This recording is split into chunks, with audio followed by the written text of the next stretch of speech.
mengenai jumlah malaikat ada berapa, itu tidak membahayakan. Tetapi jika menyangkut tentang hal keselamatan, Alkitab, dan pelaksanaan gereja, maka tidak boleh tentu sampai menyimpang.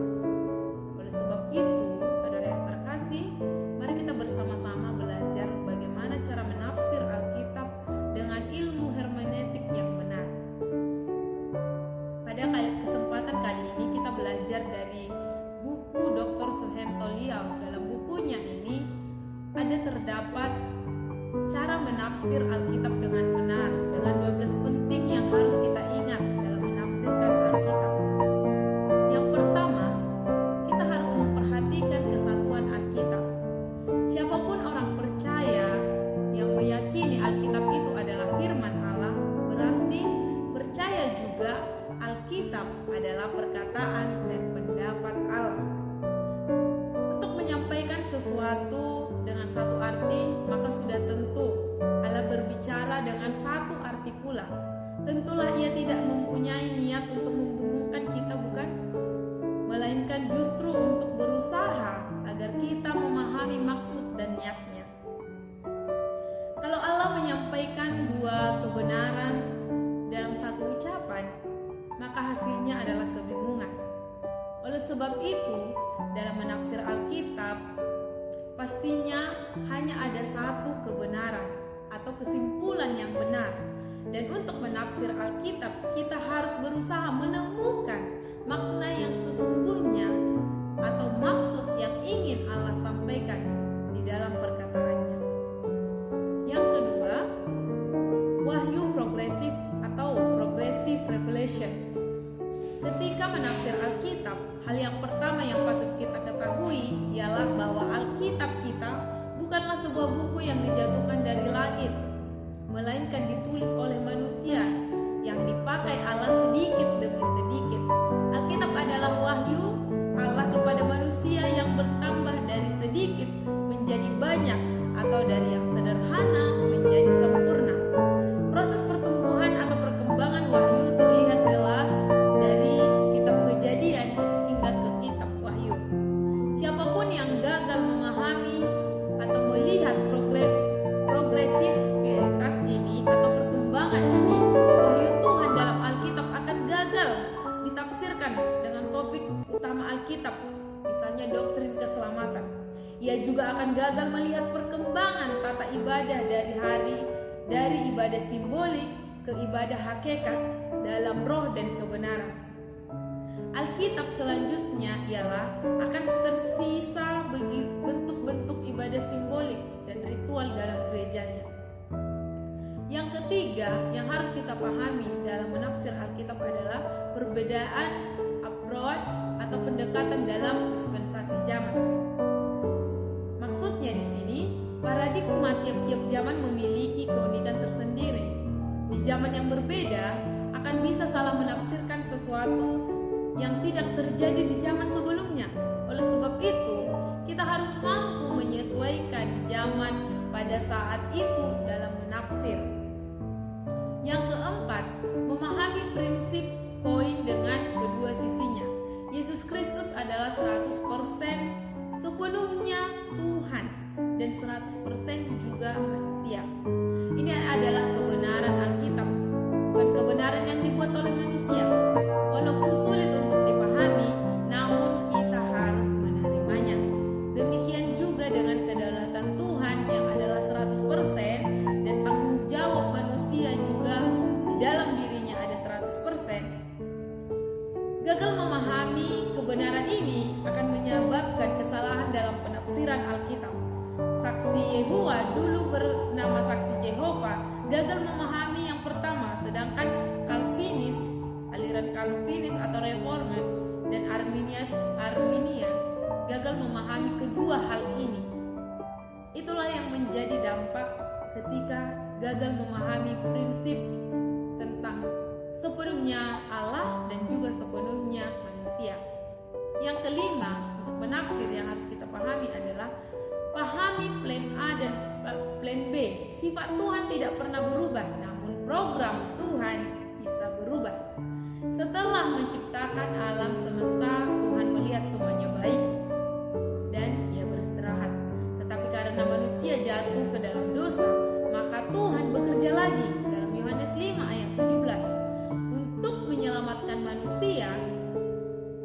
Gagal melihat program Tuhan akan menyebabkan gagal melihat perbedaan antara Israel dengan gereja.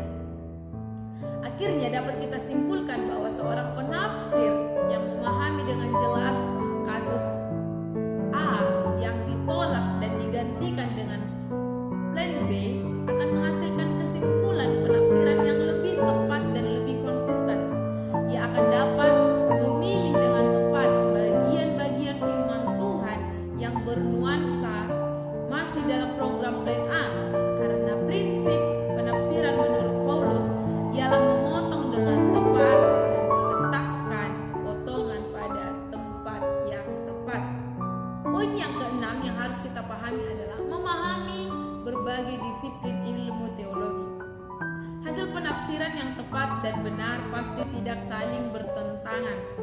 Tiap-tiap topik doktrin harus berkesinambungan. Kalau doktrin keselamatan kita menyimpulkan bahwa kita diselamatkan hanya dengan bertobat dan percaya, maka tidak perlu ditambahkan dengan baptisan, perjamuan, dan lain sebagainya. Dan juga tidak boleh memakai istilah perjamuan kudus, karena tidak ada perjamuan yang menguduskan, melainkan perjamuan Tuhan yang diperintahkan untuk mengingat Tuhan. Yang ketujuh, menafsirkan secara literal, gramatikal, dan historikal.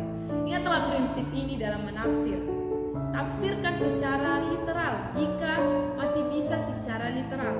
Kecuali tidak masuk akal secara literal, barulah kita memakai dengan cara alegorikal. Literal artinya sesuai dengan kata arti paling dasarnya. Gramatikal artinya sesuai dengan grammar atau tata bahasa historikal, artinya memperhatikan konteks sejarah, histori pada masa penulisan itu. Yang kedelapan, kita juga harus memperhatikan konteks, bagaimana konteks jarak jauhnya dan konteks jarak dekatnya. Selanjutnya kita harus memperhatikan juga yang kesembilan, kualitatif sebuah ayat. Per ayat harus kita perbandingkan, kita harus mampu mengeksegesinya. Yang ke-10 adalah memperhatikan gaya bahasa. Apakah dalam sebuah Alkitab ada beberapa gaya bahasa yang dituliskan? Kita harus mampu menguasai gaya bahasa mana, atau bagaimana cara penafsiran melalui gaya bahasa yang akan kita tafsirkan. Kita harus memahami hal tersebut. Yang ke-11 adalah kita juga harus memperhatikan adat istiadat pada masa itu. Kita tidak bisa menafsir Alkitab dengan membawa adat istiadat pada masa sekarang membandingkan dengan masa atau adat istiadat yang terjadi pada masa zaman Alkitab. Karena ketika kita membawakan kepada masa sekarang, ketika kita tidak bisa menyesuaikannya di adat atau adat istiadat pada masa sekarang, kita akan salah penafsiran dalam konteks itu. Yang terakhir adalah kita juga harus memperhatikan lambang dan perumpamaan. Alkitab tidak bisa ditafsirkan dengan satu metode saja, tetapi ada begitu banyak metode. Ada penyampaian firman Tuhan yang akan ditafsir ini berbeda-beda. Ada yang dengan perumpamaan. Kita harus memahami bagaimana cara menafsir melalui perumpamaan, dengan puisi. Cara penafsiran daripada setiap kitab ini sesuai dengan gaya bahasa atau konteksnya atau gabungannya, digabungkan ke beberapa kategori. Cara penafsirannya ini sangat berbeda-beda. Jadi kita harus mampu menguasai bagaimana dengan gaya bahasa yang ini. Kita harus mampu menguasai dengan bagian yang ini. Yang satu lagi tidak bisa kita satukan antara memahami, menafsirkan perumpamaan dengan memahami atau menafsirkan puisi. Nah, ada 12 poin ini yang harus kita pahami, saudara yang terkasih, dalam menafsirkan Alkitab. Jadi untuk lebihnya lagi, mari kita bersama-sama lebih mendalami ketika kita ingin belajar kebenaran firman Tuhan. Jangan sampai kita memberitakan sesuatu yang menyesatkan, yang membawa jemaat yang kita gembalakan kepada jurang.